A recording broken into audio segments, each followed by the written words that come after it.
Hi, I'm Phil Kafarakis, a Greek Orthodox Christian that grew up here at St. Constantine and Helen Greek Orthodox Church of Washington, D.C., actually in Silver Spring, Maryland.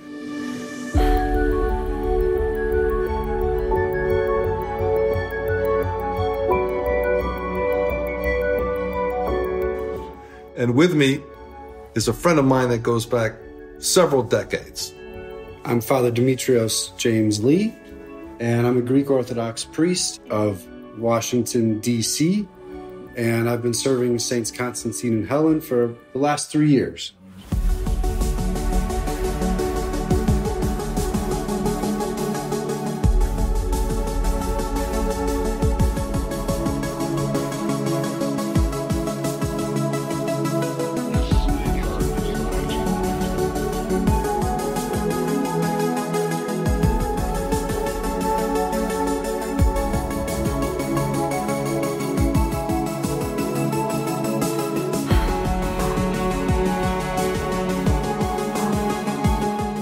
And now Phil and I have reunited after being friends of over 20 years, but we'll get into that later. It's quite a story. We're back to a new crossroads, my friend. Sir, life is a circle. It certainly is. And tell us a little bit about how you ended up going into this incredible journey, becoming a priest.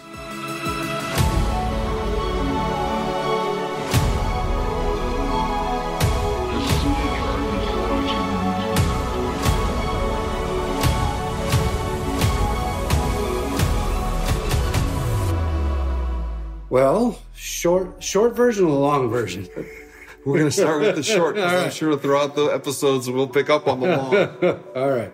Well, the listeners don't know me yet, but my motto is less is more. So I'm going to give you the 50,000-foot view, Phil. Terrific. Yeah. I'm originally from a little place called Sheboygan, Wisconsin, and born to Greek Orthodox parents, raised in the church of St. Spiridon, built in 1906, believe it or not, in Sheboygan, Wisconsin. The patron saint of my father's home island, Kerkira. Kerkira, an amazing saint, an amazing island, a beautiful island.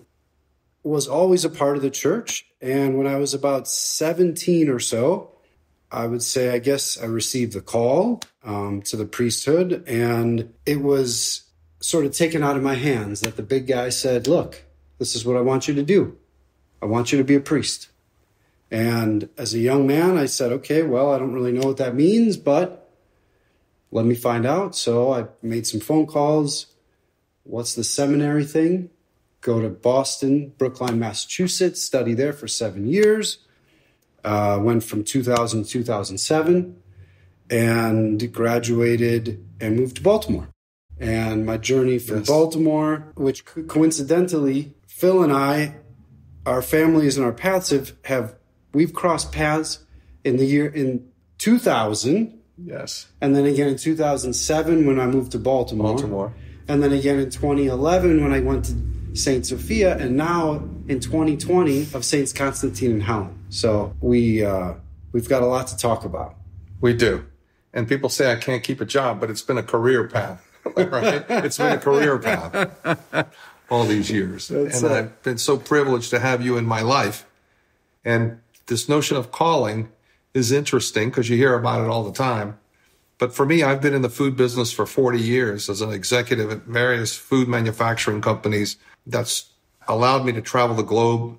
Kathy and I, my childhood sweetheart, from this parish, St. Constantine and Helen, have 4 incredible kids. But over a course of 40 years, we've moved more than 18 times and have been in more than 16 Greek Orthodox parishes across this country. So you've seen it all.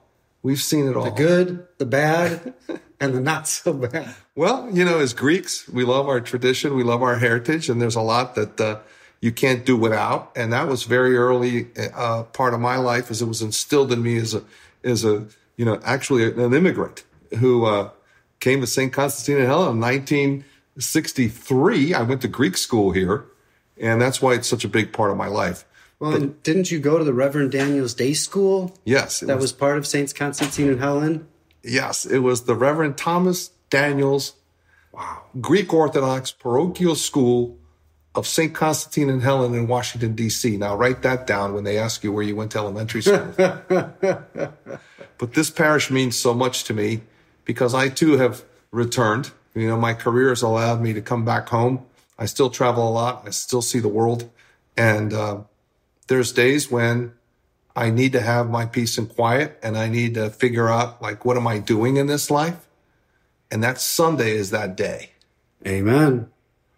So I think it's terrific because I come to church on Sundays. Everybody knows where I am this Sunday across my entire, corporate family and friends. Phil likes to sit in the front, well, not quite the front pew, about 3 rows back on the left side. If you're facing the congregation, he's got his seat, he's got his pew, he's there every Sunday. I can attest to that. The suit. Suited out, brother. Suited up. And my mother, my wife still influenced that. But it was terrific that you and I have reconnected in such an incredible new way. Yeah.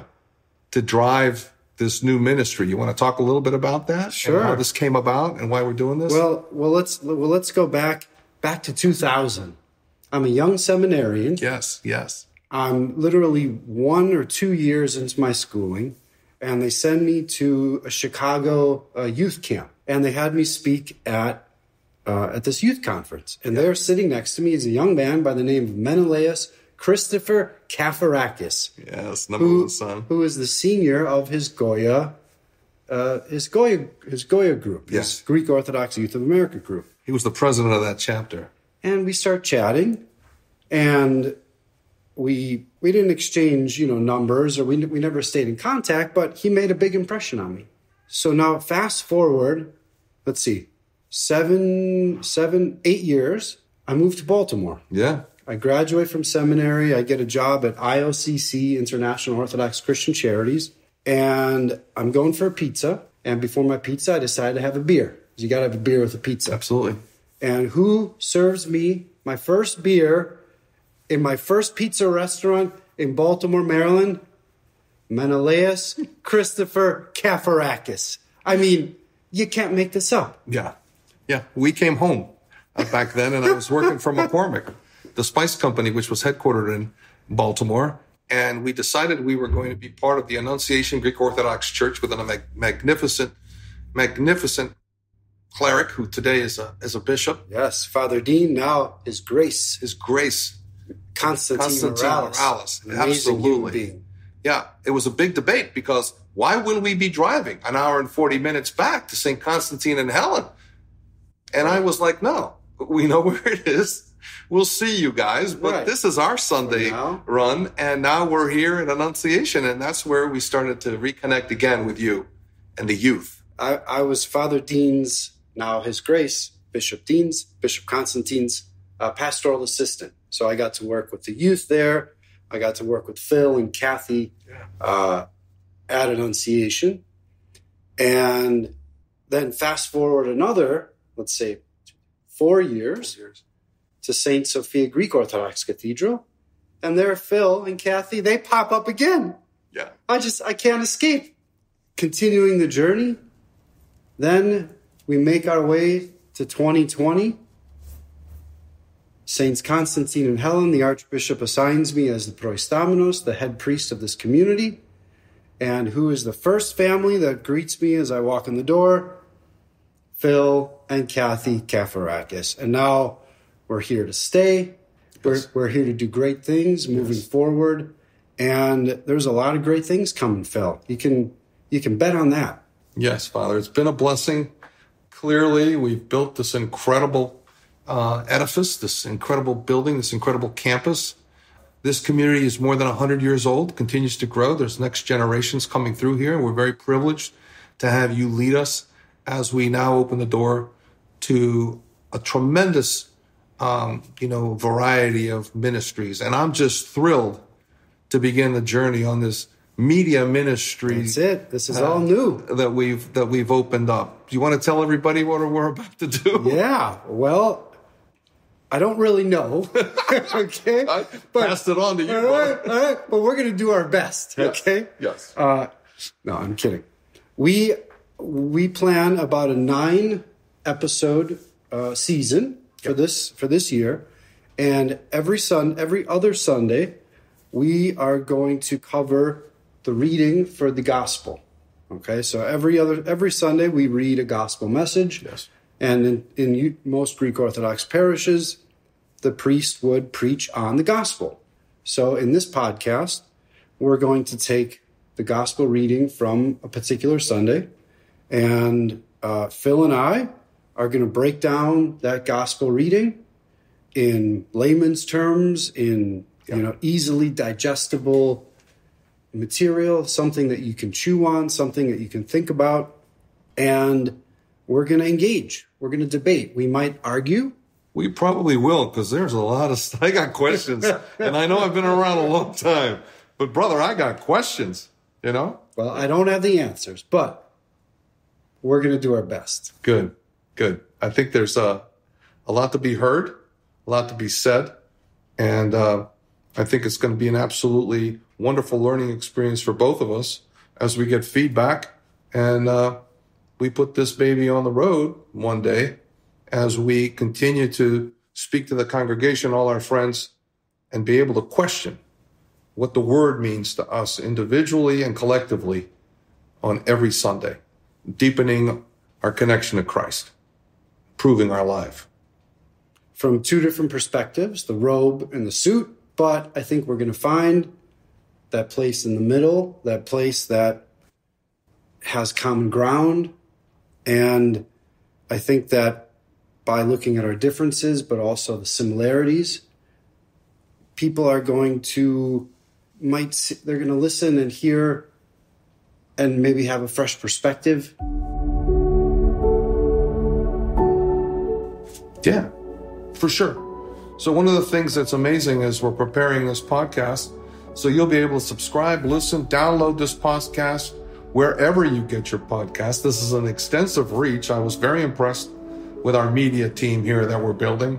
We'll be on Apple Podcasts, Spotify, iHeartRadio, Google Podcasts, Amazon Music, and all the other podcast venues that exist. So we're extensive, and we're also on YouTube. So get ready. And I think it's going to be a journey. And as we say, don't worry about getting dressed up. Leave the suit and the robe to us. And jump in the fray.